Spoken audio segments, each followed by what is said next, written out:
বাথরুমে ঢুকে বলেও 4টি ভুল করবেন না। যদি আপনি এই 4টি ভুল করেন তবে আপনার জীবনও চলে যেতে পারে। আল্লাহ তাআলা মানব জাতিকে সৃষ্টি করার 2000 বছর পূর্বে জিন জাতিকে সৃষ্টি করেছিলেন। জিনেদের মধ্যে 2টি দল রয়েছে, একটি হলো ইমানদার জিন, আরেকটি হলো কাফির জিন। ইমানদার জিনেরা থাকে পবিত্র জায়গায়, মসজিদ মাদ্রাসায়, আর কাফির জিনেরা থাকে অপবিত্র জায়গায়, বাথরুমে। তাই বাথরুমে ঢুকে 3টি ভুল করবেন না।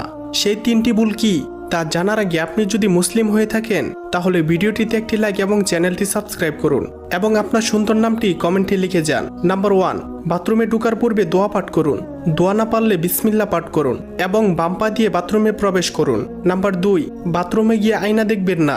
নাম্বার 3, ভুলেও বাথরুমে উলঙ্গ হয়ে গোসল করবেন না। এটি করতে নবীজি স্বয়ং নিষেধ করেছেন। উলঙ্গ হয়ে গোসল করলে কাফের জিনেরা আপনার উপর আক্রমণ করতে পারে। নাম্বার 4, বাথরুমে ঢুকে সূরা বা দোয়া কালাম পাঠ করবেন না। এটি একটি মারাত্মক গুনাহ।